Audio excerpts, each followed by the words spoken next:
Hi అండి, అందరూ ఎలా ఉన్నారు? బాగున్నారా? అంజలి అండ్ డాటర్ ఛానల్కి స్వాగతం అండి. ఈరోజు వీడియోలో మామిడికాయ పులిహోర ఎలా తయారు చేయాలో చేసి చూపిస్తానండి. వీడియో చూశాక మీకు నచ్చితే ఒక్క లైక్ ఇవ్వండి. ఎందుకంటే మీరిచ్చే లైక్ వల్ల ఈ వీడియోని కొంతమంది చూసే అవకాశం ఉంటుందండి. మామిడికాయ పులిహోర తయారు చేయడానికి కావాల్సిన ఐటమ్స్ అండి. ఇదిగోండి, ఒక పావు కేజీ బియ్యం తీసుకున్నానండి. ఆ పావు కేజీకి సరిపడా మీడియం సైజు పచ్చి మామిడికాయ, ఒక 3 రెబ్బలు కరివేపాకు, 4 పచ్చిమిర్చి, 4 ఎండుమిర్చి, ఇవి తాలింపు గింజలండి. పచ్చిపప్పు, ఆవాలు, మినపప్పు అండి, జీడిపప్పు, వేరుశనగ గుళ్ళు, ఇంగువ, సాల్టు, పసుపు, ఆయిల్ అండి.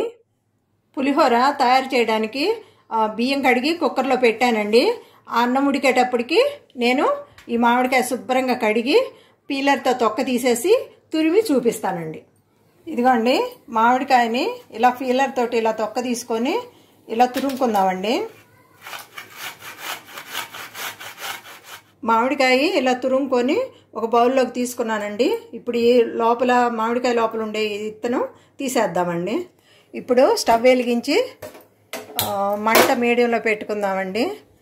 బండి పెట్టేసి ఒక 3 స్పూన్ల ఆయిల్, ఇది 3 స్పూన్ల ఆయిల్ అండి. ఈ 3 స్పూన్ల ఆయిల్ కాగనిద్దామండి. నూనె వేడెక్కిందండి. ఇప్పుడు ఒక 2 స్పూన్లు తాలింపు గింజలు వేద్దామండి. తర్వాత వేరుశనగ గుళ్ళు, తర్వాత జీడిపప్పు, ఎండుమిర్చి.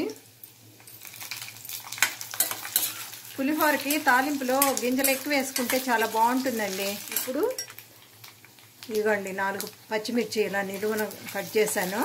ఇప్పుడు చిటికెడు ఇంగు వేసుకుందామండి. పులిహోరకి ఇంగు వేసుకుంటేనే టేస్ట్ ఉంటుందండి. ఇష్టం లేకపోతే వేసుకోకుండా చేసుకోవచ్చండి, కానీ వేస్తే చాలా బాగుంటుంది. తర్వాత ఒక పావు స్పూన్ పసుపు అండి. ఇవన్నీ వేగాలి.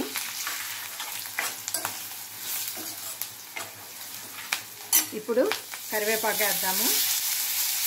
ఇప్పుడు ఈ తురుము ఉంచుకున్న మామిడికాయ తురుము కూడా వేద్దామండి. వేసి ఒక 2 నిమిషాలు ఈ పచ్చి వాసన పోయేట్టు ఇలా ఆయిల్లో వేద్దాము. ఇదిగోండి, ఇలా తాలింపులో మామిడికాయ తురుము ఇలా కొంచెం పచ్చి వాసన పోయేట్టు ఇలా ఒక్క 2 నిమిషాలు ఇలా వేపుకుందామండి. తాలింపు వేగిపోయింది. ఇప్పుడు ఈ తాలింపుని అన్నంలో వేసి కలుపుదామండి. ఇదిగండి, ఈ తాలింపుని ఇలా అన్నంలో వేసి ఇలా కలుపుతున్నానండి.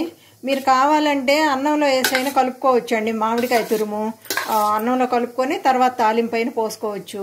కానీ ఇట్లా నూనెలో కొంచెం ఒక 2 నిమిషాలు మగ్గనిచ్చేసుకుంటే టేస్ట్ బాగుంటుందండి. కలుపుకున్నాక ఒక్కసారి ఉప్పు సరి చూసుకోండి, చాలకపోతే వేసుకోండి. ఇదిగోండి, ఇలా కలుపుకోవాలండి.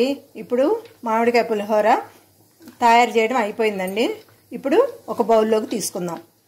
చూసారు కదండి మామిడికాయ పులిహోర ఎలా తయారు చేయాలో. నచ్చిందండి మీకు? నచ్చితే మా ఛానల్ని షేర్ చేయండి, సబ్స్క్రైబ్ చేయండి. మా వీడియో చూసినందుకు మీ అందరికీ ధన్యవాదాలు.